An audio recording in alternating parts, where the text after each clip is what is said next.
Bonjour, je suis Mathéo du jardin biomathéo.com. Aujourd'hui, on se retrouve chez un producteur principalement d'amandes et d'olives, Il Mandoletto, dans la région de Enna en Sicile. Ici, exactement, on est comme dans un jardin avec des vieux amandiers, moins bien entretenus, qui produisent moins, sauf que puisqu'ils sont plus vieux, ils sont déjà en fleurs. Là. Ça commence à être en fleurs.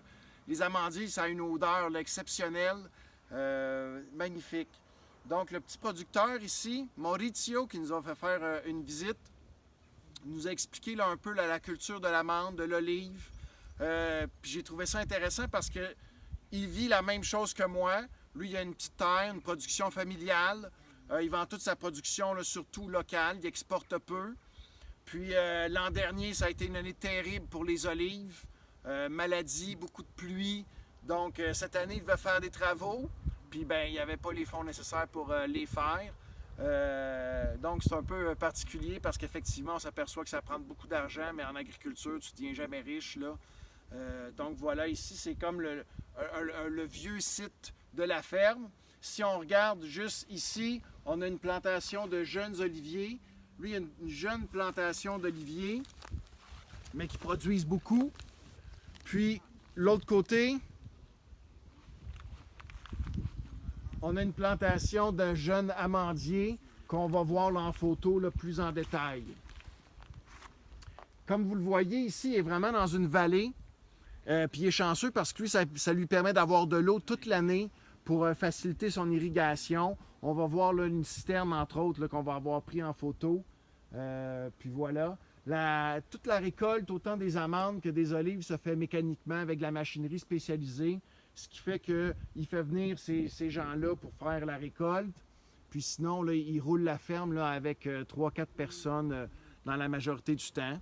Maurizio a aussi là, des chambres qu'il loue pour les gens qui veulent faire de l'agrotourisme. Donc, ils vont venir ici sur la ferme. Des fois, ils vont venir aider ou ils vont juste prendre du bon temps. Il y a une piscine, etc., avec une cuisine. On va d'ailleurs aller manger tantôt.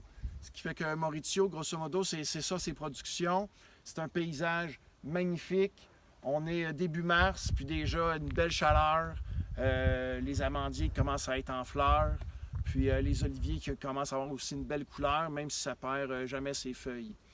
D'autres petits détails de culture qu'il nous a comptés, c'est intéressant au niveau de son indépendance financière, justement, parce qu'il y a un gros boom, une grosse demande dans l'amande, mais lui, il ne veut surtout pas vendre à des gros fournisseurs, des intermédiaires, parce qu'ils après ça, on est dépendant d'eux. Donc, on est local, on vend à beaucoup de personnes, mais les gens sont fiers, puis ils viennent choisir, évidemment, les produits du terroir sicilien. Puis c'est comme ça qu'il fait ses ventes. Évidemment, il n'y a jamais de production en surplus, tout est vendu. Donc voilà, mais en même temps, on voit, il ne roule pas sur l'or. D'une année à l'autre, il y a des intempéries. Puis de plus en plus, il me disait qu'il est soumis à des changements climatiques ici, même si on a un climat sec et chaud. Comme l'an dernier en Sicile, beaucoup de pluie, c'était du jamais vu. Donc c'est son quotidien, vraiment intéressant, un gentil monsieur. Puis là, on va aller à la cuisine, se régaler d'un bon dîner.